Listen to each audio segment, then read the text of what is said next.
Essa é a gravação. Ok?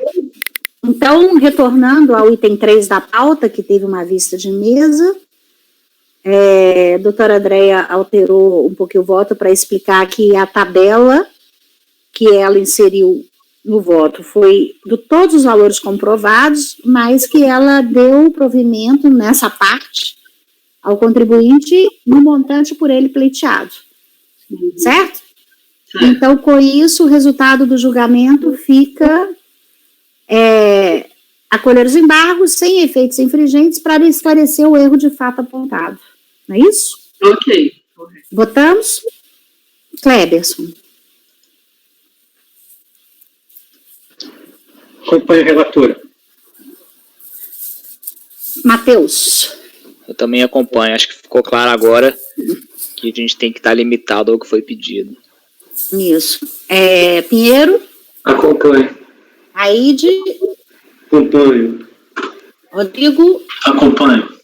André? Acompanho. Eu também. Então, acordo dos membros do colegiado, no item 3 da pauta. Acordo dos membros do colegiado, por unanimidade de votos, acolher os embargos sem efeitos infringentes para esclarecer o erro de fato apontado. Ok? Então, beleza. Vamos voltar aqui na ordem. Rodrigo, deu tempo de olhar aqueles negócios? Não, né? Deu, aí sim.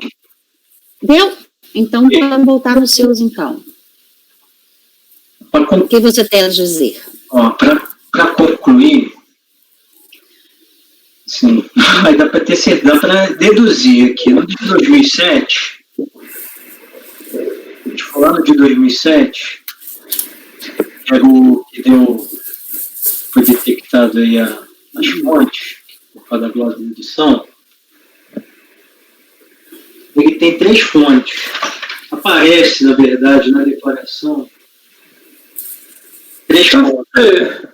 Oi. Posso fazer uma observação? Uma coisa que eu comecei a olhar e me chamou a atenção, que eu tinha visto antes e eu queria confirmar, é que no acórdão dos 2 primeiros processos da DRJ, ela dá por comprovado a aposentadoria.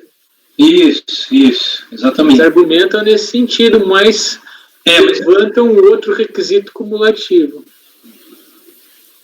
Não, mas o lançamento foi só com base o lançamento e o julgamento foi com base só no laudo, porque ele já assume que é constatado, ele coloca lá na corda, constatado que são rendimentos de aposentadoria.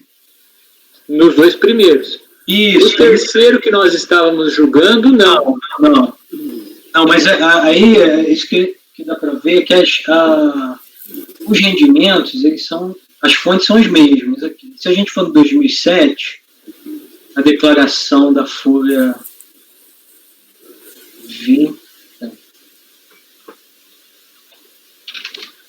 32 é do lançamento, né? No calendário 2007? Não, no calendário 2007.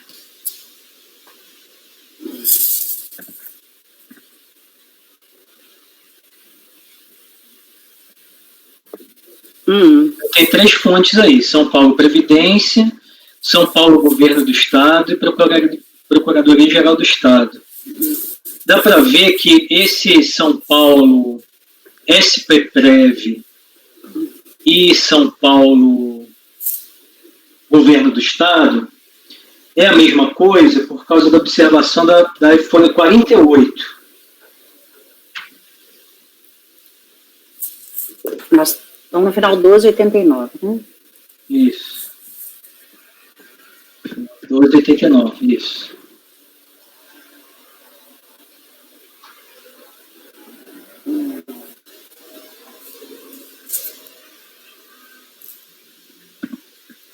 Então aí Posso continuar?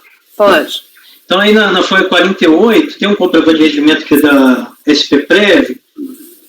Se girar aí no lado esquerdo da folha, ou superior que seja, vê que muda o CNPJ.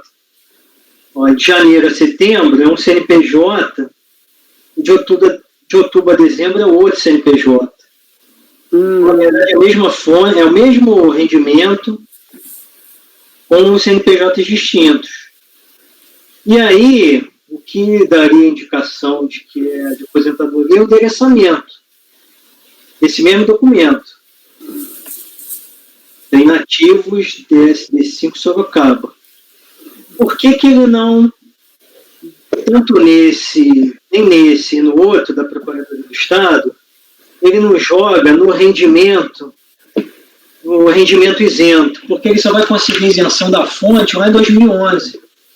Então, se a gente for agora no de 2011,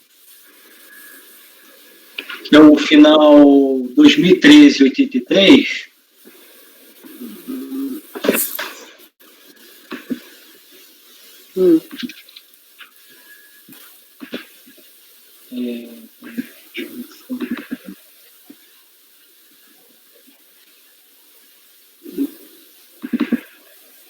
Sim.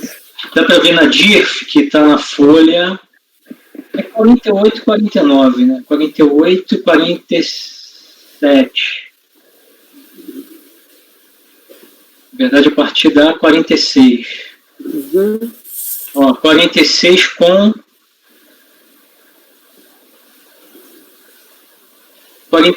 47, que é o da SPPREV, que é Governo do Estado, SPPREV. Vê que pela DIF 46, ele vai com rendimento tributável até junho. A partir de julho, ele já passa em moléstia grave, que deve ser quando aquela isenção da retenção na fonte. E, na verdade, as declarações aqui são retroativas, né? Ele joga lá tudo no rendimento. No rendimento. Ele joga como rendimento isento. Sempre. Não joga como rendimento de certificação jurídica. Só que deixou de reter só em 2011. E aqui a gente está com 2007, 8, 9, 10 e 11. Entendi. Os 5 processos. É que para mim realmente como não fez diferença, mas só tem uma questão, mas não vai fazer diferença também em relação a 2008, só pela questão de ser, eu acredito, eu pelo menos deduzo daí que todos esses rendimentos são uma aposentadoria. Então, só porque a fiscalização não falou nada, pegou esses comprovantes, tem lá a questão do inativo, embora em 2008 ele oferece um pouquinho de tributação de um rendimento do procurador do Estado. Mas não dá para saber o que é. O 13º, eu acho que não, ele oferece alguma coisa, a tributação também da fonte Procuradoria Geral do Estado, mas aí esse comprovante que ele oferece não vem. Só pediu do rendimento isento, mas isso aí não está. Seria basicamente isso. Então dá para concluir que os rendimentos são todos de aposentadoria? Eu concluiria que sim.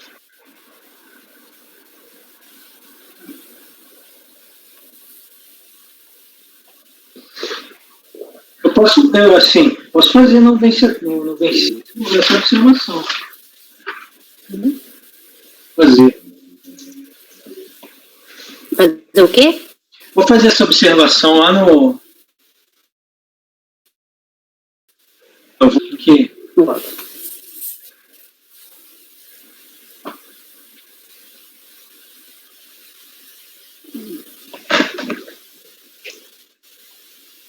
Bom, gente, então, concluindo que os rendimentos são todos de aposentadoria, voltando aí no julgamento do processo 13, né?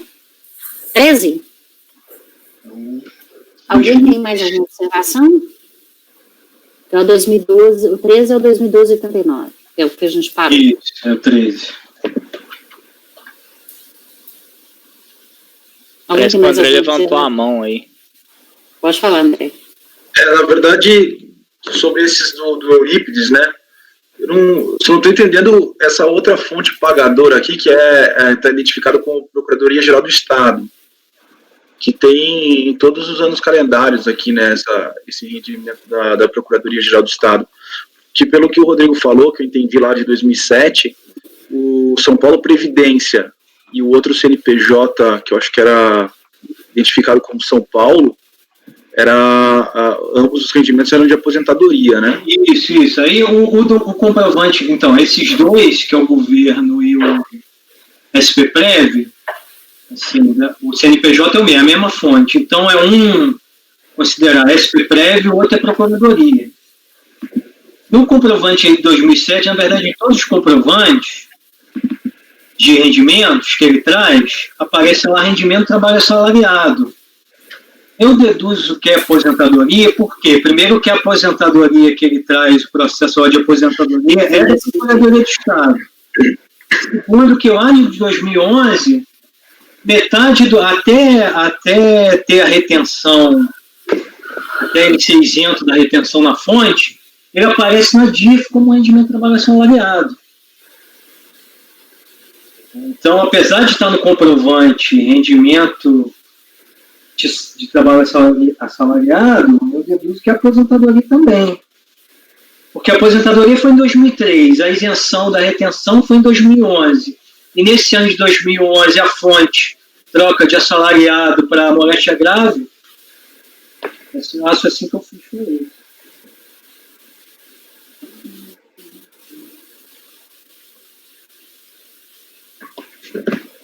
Você pode ver que também esse próprio do governo do Estado, apesar de assim, ter entendido que é da aposentadoria por conta daquele endereçamento que tem no comprovante, fala inativo, faz a mesma coisa também. Joga no assalariado, a partir do momento que tem a isenção da retenção, ele troca.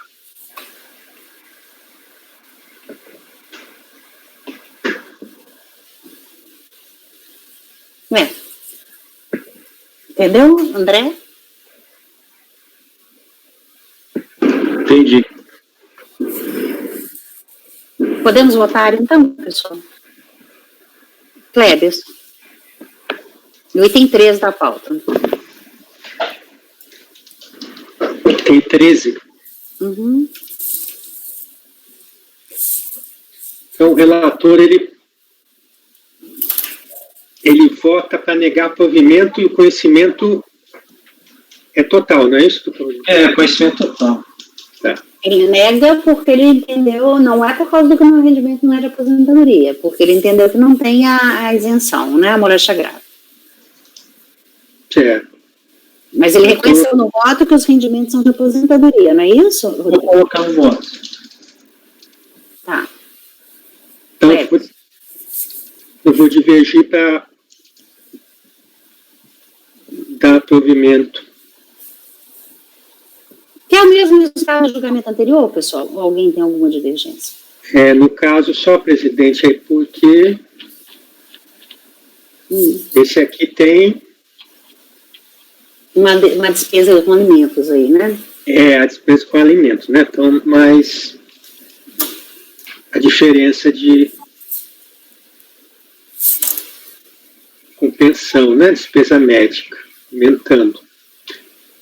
Mas aí, se todos os rendimentos são isentos, o auto inteiro ele seria improcedente. Tá certo. Vamos votar, porque a gente pega aí. Matheus. Eu acompanho a divergência. Pinheiro. Divergência. Raíssa. Andréia. André. Divergência. Eu também. Então, item 13, acorda os membros do colegiado por maioria de votos, dar provimento ao recurso voluntário vencido o conselheiro Rodrigo, que negava o provimento, designado de voto o Raid, né? Acho bom, Raid, colocar a perda de objeto em relação às deduções, né? No voto vencedor. É só ficar atento que esse tem a rejeição da preliminar. Não. Mas o voto vencedor precisa pôr isso nesse? Se o Rodrigo tratou? Não, eu tô falando é na ata. É porque o voto vencedor é só colocar sobre a questão do isento, né? Nós não estamos analisando, teoricamente, a gente nem está preocupado com a questão das deduções, porque a gente já considerou aquele isento. O que você falou na ata, Matheus? Eu esqueci de colocar no preliminar, esse aí tem outros preliminar. Nos outros não tem. Então, a preliminar é rejeitada por unanimidade? Isso. Sim. Então, acordo mensurgiado por unanimidade de votos, rejeitar a preliminar. No mérito, por maioria de votos, dá provimento ao recurso voluntário. Vencido Rodrigo, relator que negar o provimento. Designado Raide. Ok? 14, Rodrigo.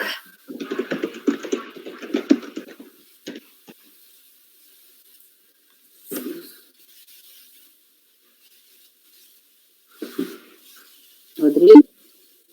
Cadê o Rodrigo? Oi, só moléstia grave de 2008, 14. Então, ele é igual o 12. Igual 12, igual 11, né?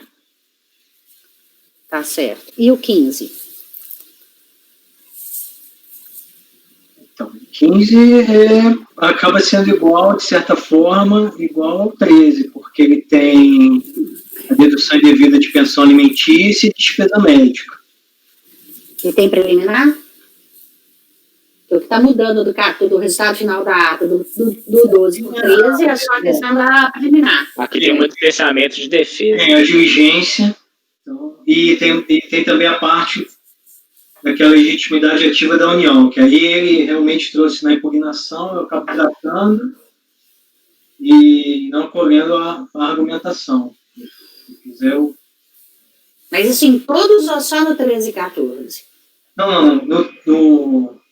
Aqui tem preliminar de cerceamento de lei de defesa, é o 13. Certo. E decadência, o 13. Tá. Que ele não tem os comprovantes, então ele alegou decadência. No 15,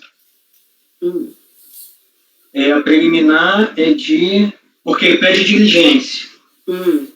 Ele pede diligência pelo laudo e fala, assim, acaba confundindo um pouco, e fala em cerceamento de direito de defesa.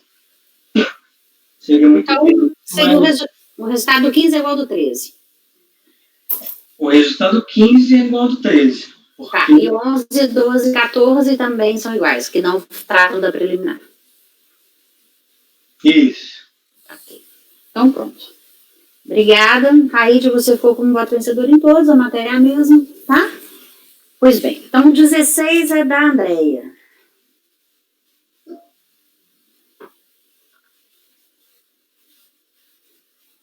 Andréia, 16. Pode resumir, tá, gente? Para poder a gente ver se ganha algum tempo aí. Processo referente a imposto de renda, pessoa física, relativo aos anos calendário de 2006, 7 e 8. Foram apuradas as seguintes infrações: dedução indevida de dependentes, dedução indevida de despesas médicas, dedução indevida de pensão judicial, dedução indevida de despesas com instrução. O contribuinte teve ciência, apresentou tempestivamente a impugnação, DRJ julgou no sentido de considerar improcedente a impugnação, mantendo o lançamento. O contribuinte apresentou recurso voluntário, onde alega preliminarmente violação ao princípio do contraditório e da ampla defesa e legalidade da cobrança da multa de ofício. Da violação ao princípio do contraditório e da ampla defesa. Segundo a recorrente, restou prejudicada a ampla cognição da análise da matéria de defesa na medida em que não lhe foi oportunizada a realização de perícia e a produção das provas requeridas. Afirma que a Constituição lhe garante a ampla defesa e a produção de provas que entender legítimas para demonstrar o seu direito e que, no caso dos rendimentos provenientes de aposentadoria, cumpre ao serviço médico oficial a emissão do laudo pericial para a comprovação da moléstia grave, para fins de obtenção da isenção, e o pedido de perícia serviria para a comprovação dessa isenção.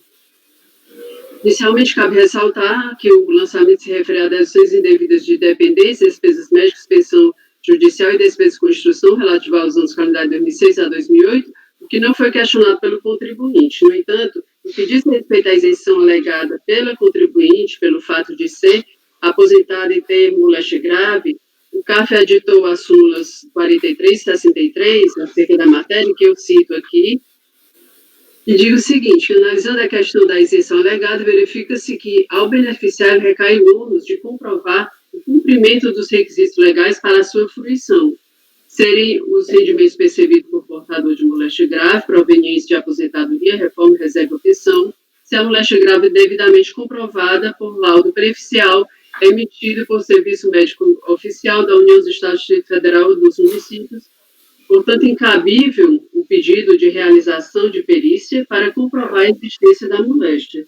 A ampla defesa e o contraditório sempre foram assegurados à contribuinte, na medida em que, durante todo o processo administrativo, poderia juntar os documentos que entendesse pertinentes à comprovação do alegado em suas razões de defesa.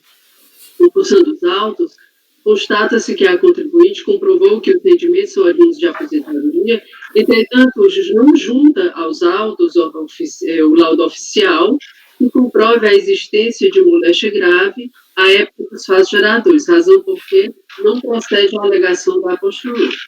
E com relação à multa de ofício, ela, ao final, considera a recorrente o não cabimento da multa de ofício e, para tanto, traz a súmula CAF número 17, que diz respeito ao não cabimento da multa de ofício para prevenir a decadência no caso de suspensão da exigibilidade tributária, bem como a súmula 31, que diz respeito à exigência de multa de ofício isolada, as quais não se referem ao caso em apreço. O lançamento foi realizado com a aplicação da multa de ofício nos termos do artigo 44, inciso 1 da Lei 9.430, de forma correta, não havendo, portanto, qualquer insubsistência quanto à incidência da multa aplicada, conforme o dispositivo legal que eu cito. Dessa forma, a autoridade fiscal, que deve cumprir as determinações estabelecidas na legislação tributária, e eu ressalto ainda a súmula número 2 do CAF, que o CAF não é competente para se pronunciar sobre a inconstitucionalidade da lei tributária. Então, eu conheço do recurso voluntário e nego o provimento.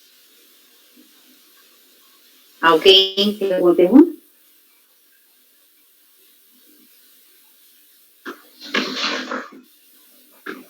Não?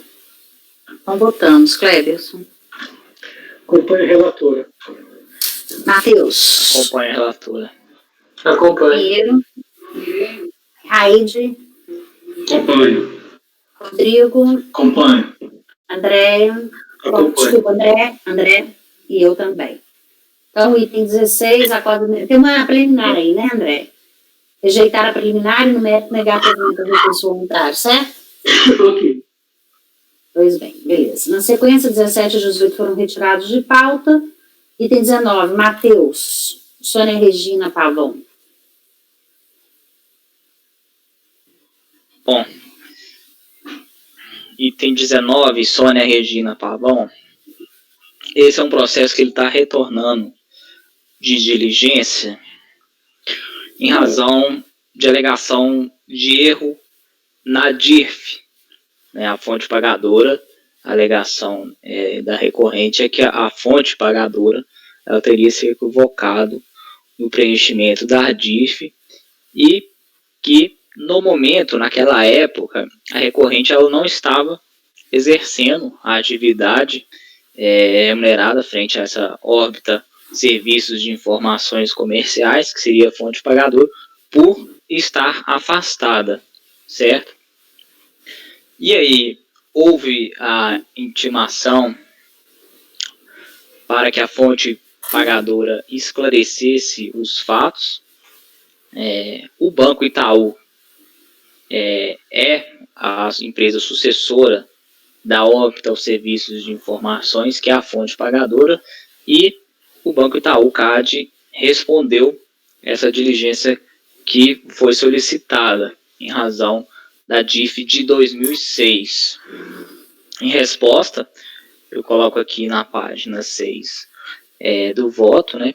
O Banco Itaú CAD ele ratificou as informações da empresa orbital declaradas na DIF 2006, porém apresentou esclarecimentos adicionais a respeito do efetivo pagamento desses rendimentos, conforme a seguir transcrito. Estou trazendo aqui no voto. Em complemento, a CRT-UAF 295 de 2019, protocolada em 23/9/2019, esclarecemos que, quanto ao montante de rendimentos tributáveis efetivamente pagos à senhora Sônia Regina Pavão durante o ano calendário de 2006, informamos que a colaboradora estava afastada durante o período de 10 de 2000 a 8 de 2009, com exceção de maio de 2006. Sendo assim, os valores que seriam pagos regularmente em folha não ocorriam em função do seu afastamento. Dado que não ocorreram pagamentos efetivos pelo empregador durante seu afastamento, esclarecemos que o valor de R$ 458.175,13 transitou na folha de pagamento para fins gerenciais. Por fim, encaminhamos telas sistêmicas dos contra-cheques do ano calendário 2006, onde constam os valores declarados na DIF, equivocadamente denunciados. Então, no meu voto, eu estou trabalhando essa documentação que foi trazida em diligência e eu fundamento da seguinte forma.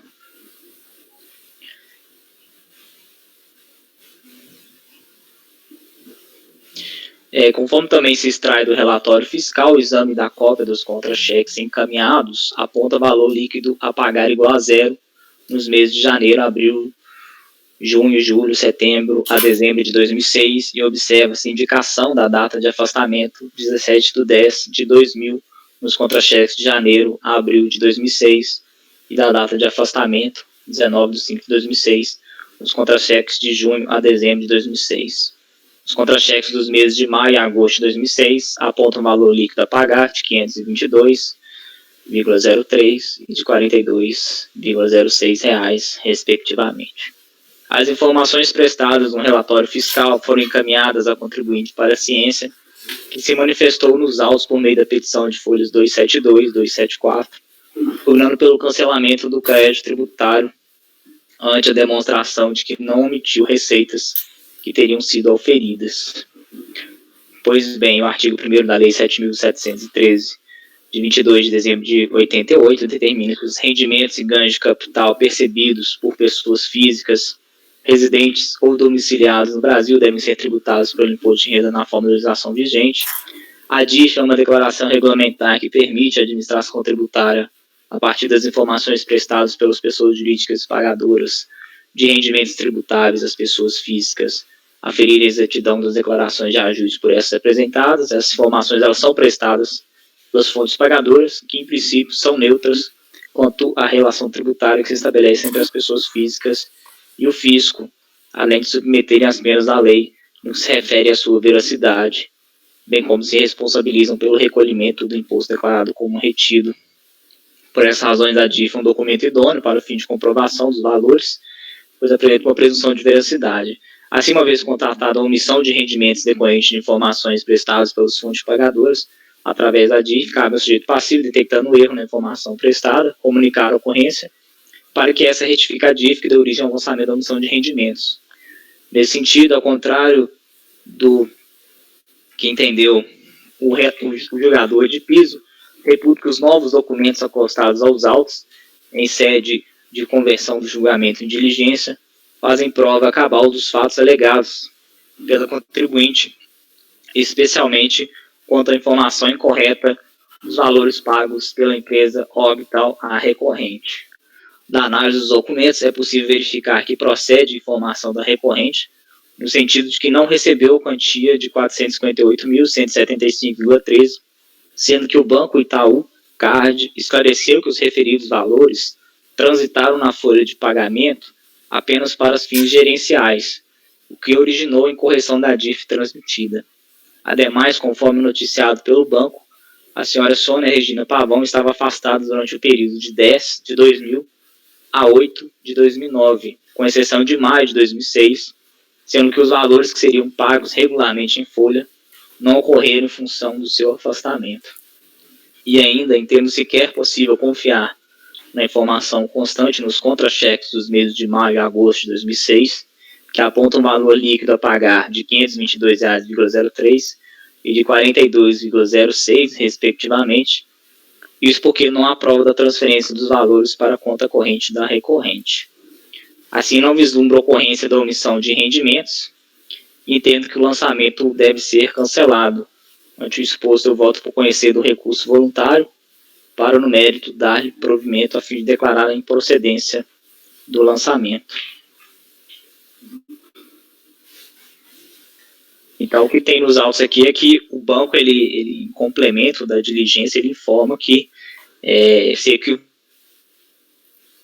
equivocou no preenchimento da DIF, que aquelas informações ali seriam meramente gerenciais. Bom, qual a pergunta? Não? Eu tenho uma, presidente. Doutor Matheus, eu só queria entender aqui. O empregador informou que estava tudo, não prestou serviço, exceto maio de 2006, né? Sim. Aí tem um valor líquido em maio de 2006. Sim. Que o senhor diz que não é possível confiar. Sim. Apesar de ser um valor pequeno, embora líquido, né? Mas eu não entendi essa última parte, a parte final, assim. Sim, eu até tinha pensado no provimento parcial para considerar esses valores. Só que qual o problema? Ante esse contexto de que o banco ele tinha informações equivocadas, como não há prova de que houve a transferência desses valores para a conta corrente da recorrente, e ela traz essa alegação de que ela não recebeu nenhum desses valores, eu entendo que esse valor apontado nesse contra-cheque, ele não me conduz a aceitar parcialmente correto esse lançamento, pelo contexto das informações equivocadas que o banco apresentou. Eu não posso, assim, confiar na informação para um lado e para outro não. Eu pensei dessa forma. Mas aí ele esclareceu, né? Ao que parece, ela deve estar afastada para auxílio-doença e voltou a trabalhar uns dias, afastou de novo, né? O que está aparecendo é isso.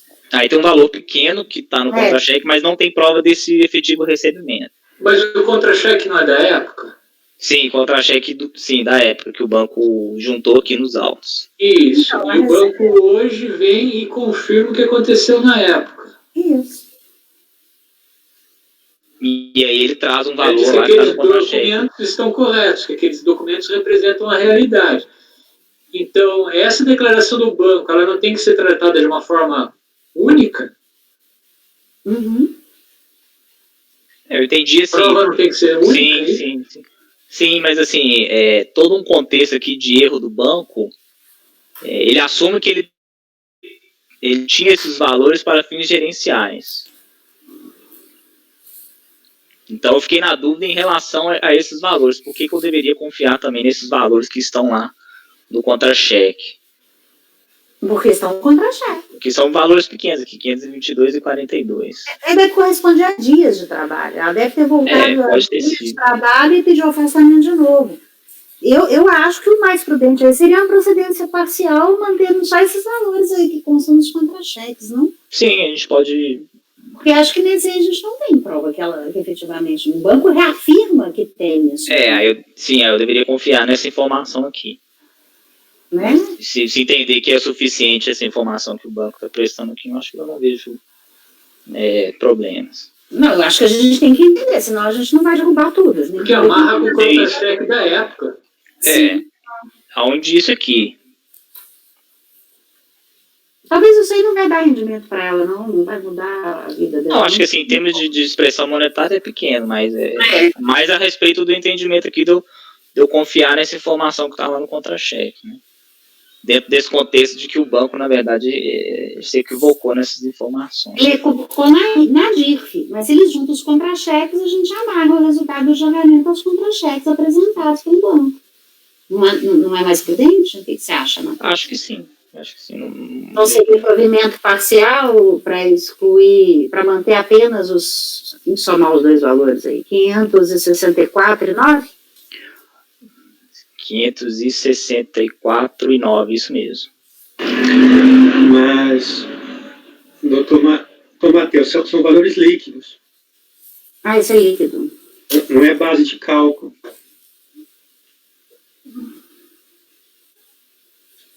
Para o imposto de renda. Qual é o valor bruto? Tem que ver a página aqui, só um minutinho, que ele está na página A não ser que seja igual. 223.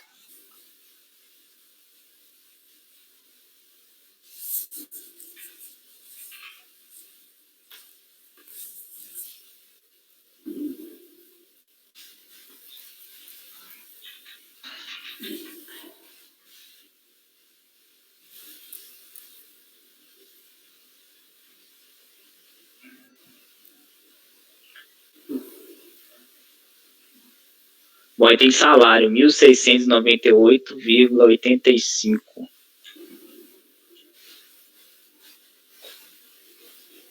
Qual página? 223. E o outro está na 229.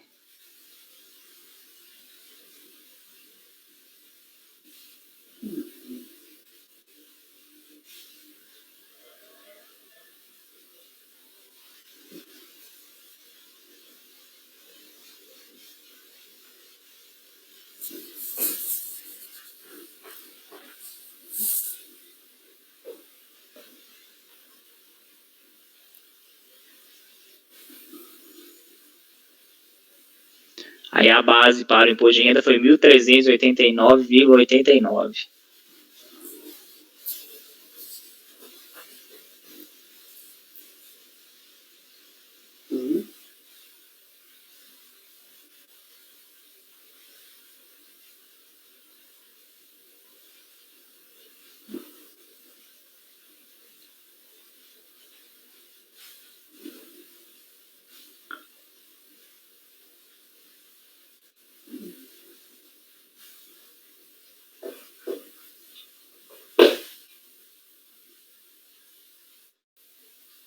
R$ 1.389,89. Nesse mês, e aquele outro? Está na folha 229. O salário também 1.698,85. Aqui base do R 1.830,42.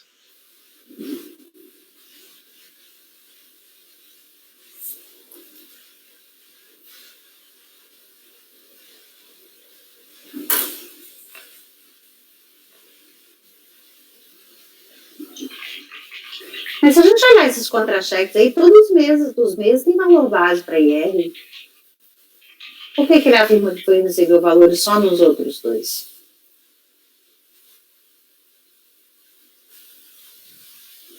O valor líquido aqui está zero nos outros. Não,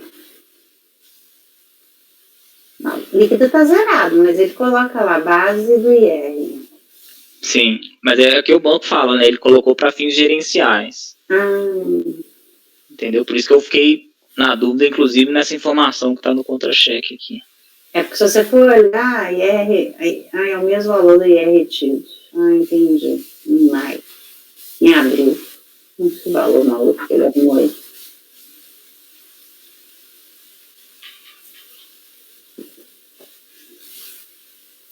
Esse líquido, o valor líquido que ela recebeu. Isso, eu estou entendendo aqui que esse valor líquido é o que o banco está alegando aqui, que pelo menos ela recebeu. Mas aí, como eu tenho dúvida nessa informação aqui dos contra-cheques, eu segui essa linha. Entendi. Entendeu? Está confuso mesmo esses contra-cheques.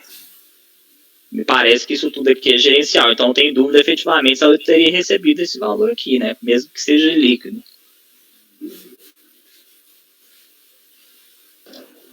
Aí, doutor Matheus, na notificação se percebe que houve uma retenção de imposto de renda na fonte, né? De R$ R$666.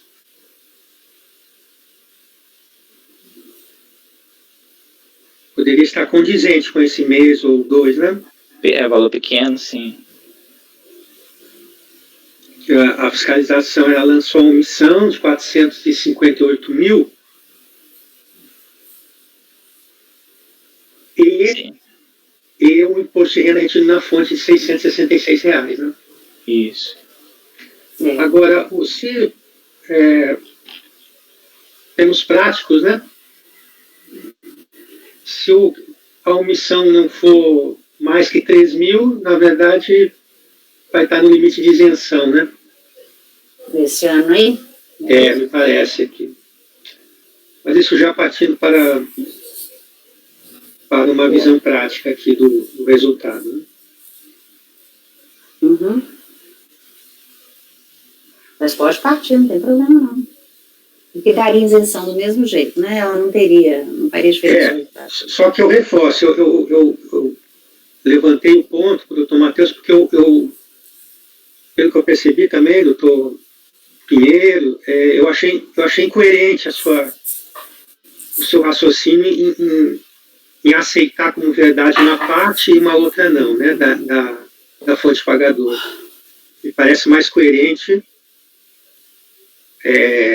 um provimento parcial, considerando os elementos de prova.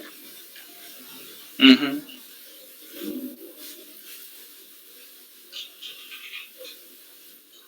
Eu acho que, então, o resultado estaria, se Matheus concordou, quanto que deu a soma aí? Deu...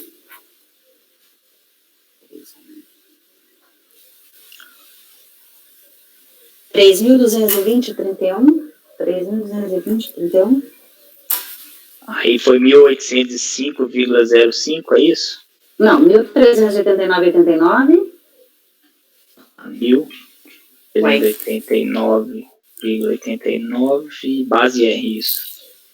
E o outro 1.830,42.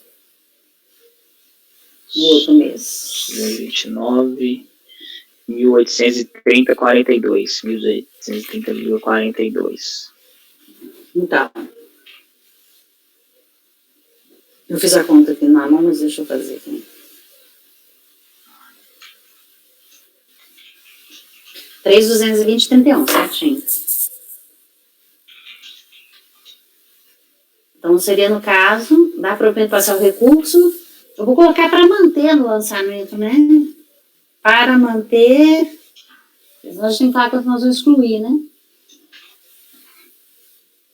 Para manter no rendimento, como rendimento tributável, o valor de... Mas tem que explicar que esses dois é a base, aí, conforme esses dois contra-cheques aí. Sim, sim. 3.220,31. Deixa eu falar que vou exonerar aquele tanto. Mantém, já se explica que isso daí ela recebeu, né, conforme contra-cheques, para manter como rendimento tributável o valor de... Bom, é esse mais ou menos a conclusão que eu colocaria. Sim, já até mudei aqui. Aí eu mudei assim: contudo, entendo que a procedência deve ser parcial em razão da informação constante nos contra-cheques dos meses de maio e agosto de 2006, que apontam um valor líquido a pagar de 522,03, a parênteses, base R de 1.389,89, e de 42,06, a parênteses, base R de 1.830,46, respectivamente. Foi 42, não? 42. Não, se 42, for... 42. Tá. Dessa forma, deve ser mantido no rendimento tributável o valor de 3.220,31. Isso. Tá. Botamos, Clérison? Sim, uma sugestão sobre a terminologia, né? Pode também utilizar reduzir a omissão para tanto, né? Ou retificar a omissão para tanto. Para São alternativas também para expressar o que a gente está decidindo. Justificar o valor apurado como rendimento tributável. Como missão, no caso, acho que é, né?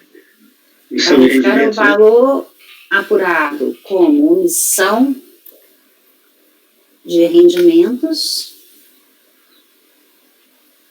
o montante. Tá, eu escrevi isso aqui de forma. Dá provimento parcial recurso voluntário para retificar o valor apurado como emissão de rendimentos, o montante de 3.220,31. Certo? Ok, Matheus? Então, Pérez, só acompanhou? Acompanho o relator. Ok. Pinheiro? Acompanho. Raide? Acompanho. Acompanho. Andréia? Acompanho.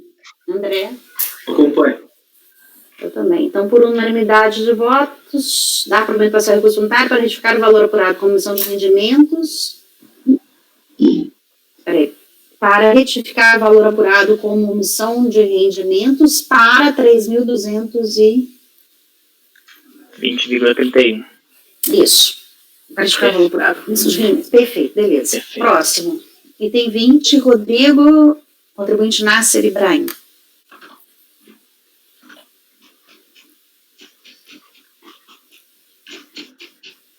Nasser Ibrahim, auto-infração de omissão de rendimento de imposto de renda da pessoa física por acréscimo patrimonial descoberto e depósito bancário de origem não comprovada.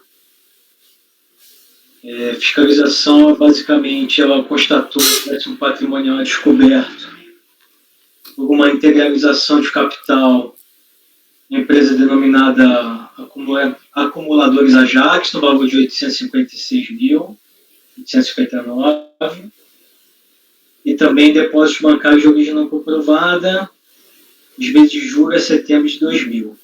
Depósito caderneta de poupança mantido em seu nome, sem comprovação de origem. Quanto aos depósitos bancários, o contribuinte afirmou que os recursos pertenciam à empresa Acumuladores Ajax, que foram transferidos para a conta corrente, gerando saldos que possibilitaram o pagamento de uma ação judicial. Licença pessoal, impugnação. Basicamente, o recurso, como traz as alegações da impugnação, em síntese, aí, o que ele fala é que essa integralização de capital, que a fiscalização considerou como dispêndio, na verdade, foi um erro. A fiscalização viu o contrato social, no contrato social consta integralização de capital, é um sócio que sai e o contribuinte entra no lugar desse sócio excluído. E pelo contrato social tem uma integralização de capital. O contribuinte fala aí na impugnação que essa integralização se deu com os lucros distribuídos. Ele fez esses lançamentos contábeis. Sai o sócio, ele debita capital social crédito passivo, atribui o capital ao sócio remanescente, acreditando o capital a integralizar, acreditando o seu capital social, e aí depois distribui os lucros, né? Distribui os lucros acumulados, que cobriria a integralização de capital. Os depósitos bancários, o contribuinte fala que há uma confusão entre o sócio da empresa e a própria empresa, né, e os valores, só que os valores, quando saem da conta, eles saem para pagar despesas da empresa. A fiscalização entendeu que diz respeito ao princípio da identidade, né, a DRJ manteve o lançamento, e aí como fundamento do acréscimo patrimonial descoberto, que o contribuinte realizou, o total de 856.859 cotas sociais no valor total, e aí R$ 856.859, no contrato social. É um documento particular que é arquivado na junta, se torna público em relação ao qual se deve acreditar grande valor provante. Na apreciação das provas, o documento apresentado pela autoridade se sobrepõe às cópias do livro diário da sociedade, por se alterar de afiliação contratual levada a arquivo na junta. Quanto aos depósitos bancários, mantém basicamente o lançamento e na falta de comprovação, mesmo que se confunda o patrimônio com a jurídica, não foi comprovada a origem. E aí o contribuinte traz algumas considerações também em relação ao princípio da verdade formal. Verdade material, que deveria ser considerado que o contrato social ele tem um equívoco, né, que não foi integralizado naquela data. Na verdade, foi integralizado depois com... Acho que caiu bem. Integralizado depois com os grupos acumulados. E eu voto. Competência para julgamento, admissível recurso conhecido. E aí também o contribuinte no recurso faz algumas considerações sobre a constitucionalidade das leis. E aí eu cito a súmula CARF, número 2. Faz algumas considerações também sobre o princípio da verdade material. Está doutrina sobre o assunto. E aí eu cito que o princípio de direito administrativo não fica limitado ao formalismo, no âmbito do processo, realmente o princípio é suscitado. Não se deve confundir um princípio que está certo de direito processual com regra de direito material tributário, pois, via de regra, a verificação da incidência tributária se dá por meio de consulta a documentos. Observa-se, contudo, que a própria lei estabelece o grau de profundidade exigido da autoridade fiscal na comprovação dos elementos necessários à constituição do crédito.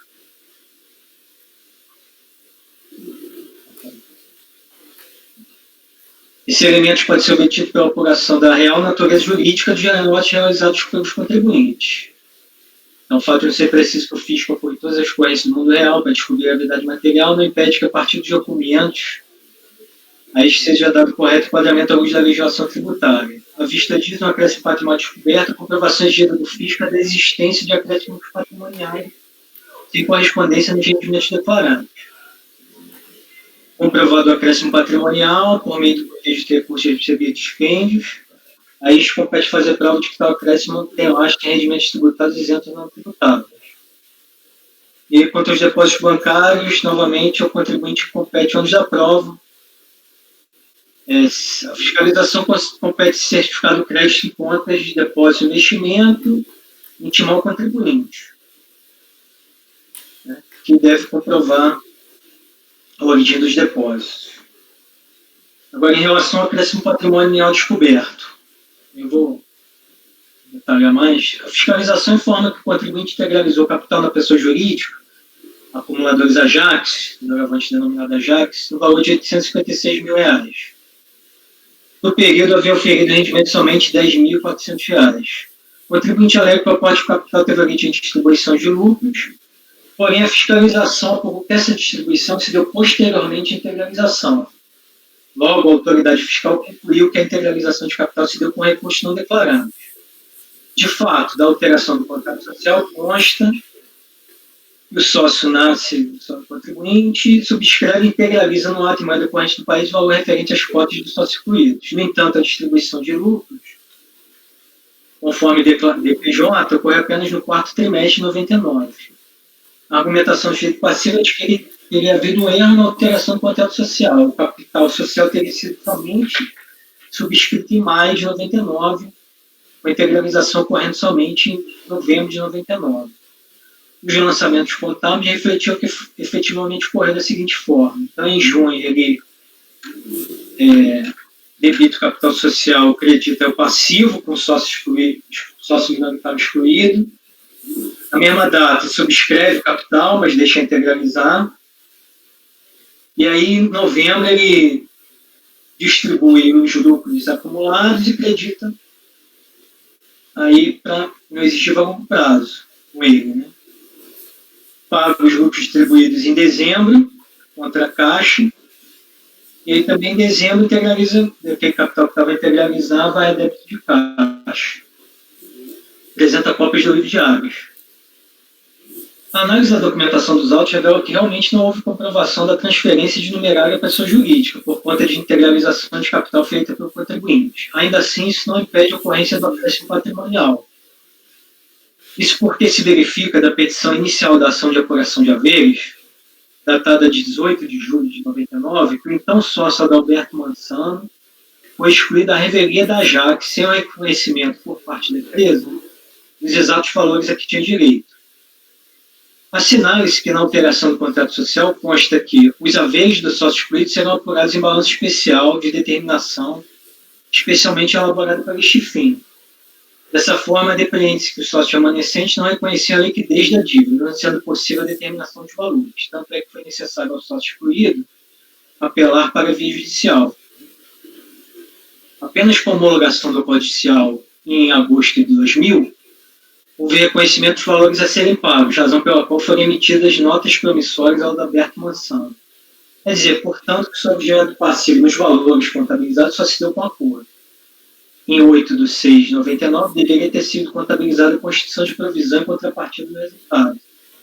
Desse modo, no momento em que o contribuinte subscreveu o capital social da JACS, não necessitou transferir numerário pelo fato de que os recursos não saíram do caixa da empresa. O crédito foi na conta do exigido a longo prazo. Nem poderiam, pois a apuração dos haveres se daria somente posteriormente. E, pelo que alegou o sócio excluído, sequer havia intenção de desembolso. Destaque-se que o próprio recorrente admite em seu recurso que a não reposição imediata do capital é uma questão de sobrevivência da própria empresa, na medida em que sua operacionalidade dependia em muito de capital de terceiros. Ou seja, os recursos financeiros continuaram no caixa da pessoa jurídica, porém sob gestão do novo sócio-subscritor do capital. Houve, de fato, concomitantemente, subscrição e integralização de capital com recursos que não deixaram o caixa da empresa. Nesse quadro, não há como não reconhecer a acréscimo patrimonial do recorrente no momento da subscrição, pois passou a deter cotas do capital social já integralizado. A distribuição de lucros posterior não altera esse cenário, pois esses lucros foram destinados a então cobrir o passivo com o sócio excluído. Como as cotas já estavam integralizadas para todos os fins, inclusive registro no contrato social, surtem seus efeitos para o sócio subscritor. Por um lado, a limitação da responsabilidade. Por outro, a integração ao seu patrimônio. Lembre-se que o artigo 43 do DPN estabelece como faturador do imposto sobre a renda a aquisição da disponibilidade econômica ou jurídica. Tendo o contribuinte adquirido disponibilidade jurídica de cotas integralizadas, configurada a alteração do seu patrimônio, nascendo a necessidade de ser feita a comprovação da origem em rendimentos não tributáveis sujeitos à tributação definitiva ou já tributados exclusivamente na fonte. Não havendo essa comprovação por parte do contribuinte, cabível o lançamento do imposto correspondente. Depósitos bancários. Diz o termo de constatação fiscal que o contribuinte efetuou nas datas depósito caderneta de poupança mantida no Banco BCN, seguintes datas, valores. Nas mesmas datas, houve a transferência de valores para a conta corrente, gerando saldos que possibilitaram pagamentos ao senhor Adalberto Mansano por meio dos seguintes cheques. O contribuinte informou que os recursos pertencem à JACS. E aí ele fala aí as provas que ele entende que pertence à JACS, porque realmente paga o sócio que entrou com a calção de apuração de haveres, os cheques saíram dessa conta, os depósitos foram na poupança, foi para a conta corrente e deu origem a esses cheques, deu lastro a esses cheques. O recorrente alega em síntese que a ação impetrada pelo sócio excluído foi contra a JACS, afirma que documentos foram assinados pelo contribuinte na qualidade de representante da pessoa jurídica. Ressalto que a JACS foi intimada a comprovar as obrigações liquidadas por meio do cheques, o que indica que a movimentação financeira na conta é pertencente à pessoa jurídica. Em que pese a discussão acerca da utilização de recursos da conta corrente, é necessário atentar que o crédito tributário foi constituído em nome do contribuinte por conta da presunção legal do 42 da 9430. Tendo a fiscalização constatada do crédito quanto investimento, sem comprovação de origem, cabível o lançamento do imposto. É irrelevante, portanto, a destinação dos valores. Para afastar a presunção legal, é necessário que o titular da conta comprove sua origem. A linha de argumentação do recorrente é, contudo, tentar deslocar a sujeição passiva, alegando que a JACS é a real titular da conta bancária. Em relação ao crédito no Banco Mercantil do Brasil, também objeto da auditoria, a fiscalização aceitou o esclarecimento por conta de declaração obtida desse mesmo banco, certificando que todos os créditos eram oriundos de descontos duplicados. Todavia, no que tange aos créditos no Banco BCN, que serviram como base de cálculo do imposto, o contribuinte não teve igual sorte. Até mesmo porque, no primeiro momento, apresentou também a declaração da própria Ajax, assinado por técnico de contabilidade, informando que a conta corrente do Banco BCN pertencia à empresa, em conflito com o documento emitido pelo próprio banco. Note-se que já havia a pretensão de imputar a titularidade da conta à pessoa jurídica durante o procedimento fiscal. Em resposta à intimação, datada de 13 de fevereiro, o direito passivo alegou estar impossibilitado de fornecer as informações requisitadas e requerer envio dos termos à Ajax, apesar de ser sócio da pessoa jurídica. Apresentou as informações, contudo, em 12 de março, atendendo ao envio do mesmo termo. Como seria de se esperar, um recurso voluntário cita o envio do termo Ajax como prova de que esta era titulada da conta bancária. No mesmo sentido, a menção aos pagamentos da ação de apuração de haveres. E aí, o pagamento da pessoa, ele fala que, como a pessoa jurídica perdeu a ação, pagou o sócio excluído. Nesse ponto, observe-se que na ação de apuração de haveres, há limites com o sócio passivo necessário entre a sociedade e o sócio remanescente. Desse modo, essa alegação não seria recorrente, pois, de acordo homologado judicialmente, consta que Inácio Ibrahim Farache pagará a Adalberto Mansão a importância de R$1.900.000 por seus haveres na sociedade ré. Não obstante, foi apresentado também o livro Razão da Ajax, contendo os lançamentos contábeis relativos à dívida e aos pagamentos da ação. Veja-se, então, que os elementos apresentados pelo autor dizem respeito à destinação de recursos financeiros, o que não é suficiente para caracterizar uma titularidade de fato da conta bancária. Alega que a conta poupança era mero procedimento bancário, para evitar compulsório. No entanto, a poupança de pessoas físicas tem menores encargos tributários que a das pessoas jurídicas, de modo que o nome titular da conta não é mera formalidade, mas acarreta diversos efeitos jurídicos, entre os casos de responsabilidade pela comprovação dos depósitos perante o fisco. E aí, entendo que ele não comprovou a origem dos depósitos. Voto por conhecer do recurso e negar provimento. Perguntas?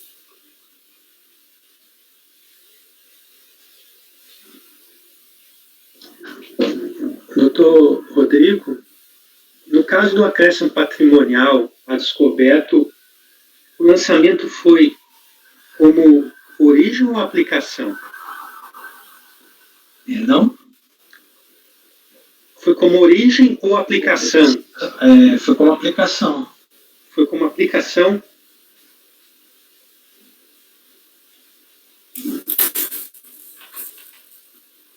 Aplicação, porque ele integraliza, né?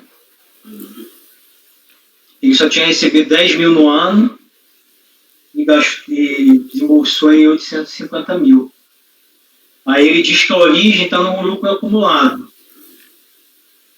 Porque, assim, na verdade, meu entendimento é o seguinte: ele excluiu o sócio à revelia, tanto que o sócio entra com a ação depois. Como ele exclui a revelia, ele faz o lançamento, mas ele não tem origem. Ele joga no lucro acumulado. Ele deveria ter feito isso sem integralizar a cota. Deveria ser só subscrito. Mas a cota estava integralizada, por quê? Porque o recurso, ele teria que pagar o sócio teria que sair com o recurso do caixa. Como não saiu, ele ficou com a cota e os recursos. Eu caracterizo isso aí de disponibilidade econômica ou jurídica.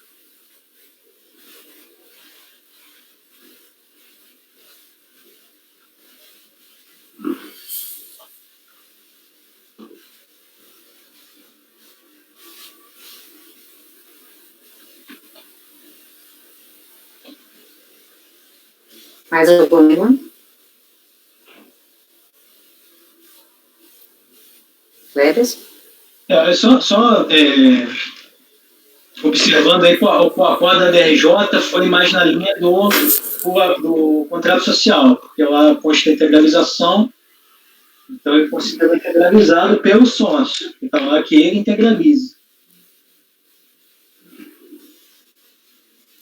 E aí o contribuinte, a contraposição, por isso que ele vem com esses argumentos do princípio da verdade material, que ele diz que havia o contrato social, que reflete realmente a verdade, seria o lançamento aí lançamento contábil com lucro acumulado posterior.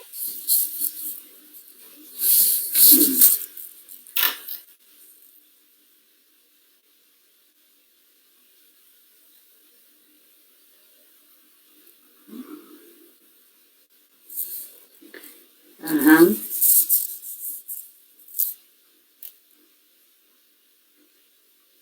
Botamos? Doutor Cleverson? Só um momento, quer dizer, só um momento. Um minuto.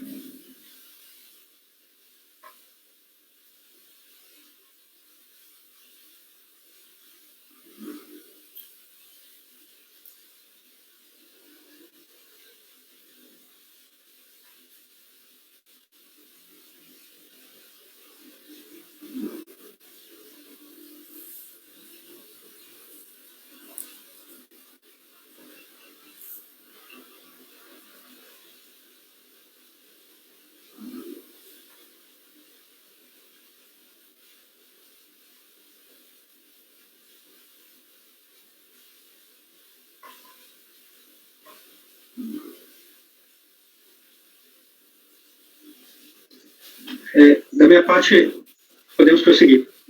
Então podemos votar. Doutor Cleverson, por favor. Eu vou acompanhar o relator. Matheus? Eu também acompanho o relator, presidente. Pinheiro? Acompanhe. Acompanhe. Raide? Rodrigo é o relator. Andréia? Acompanho. Andréia? Acompanho. Eu também. Então, esse é o item 20, né? Quase menos por unanimidade, pode-se negar provimento ao recurso voluntário. O 21 já foi. Item 22, Raide. Rosângela Maria Rodrigues. Foi enviado para mim esse item? Por e-mail? Raide. André, eu enviei aí, André, olha aí, que eu te respondi. Ah, Não enviei não. Eu vou enviar agora rapidinho. tá.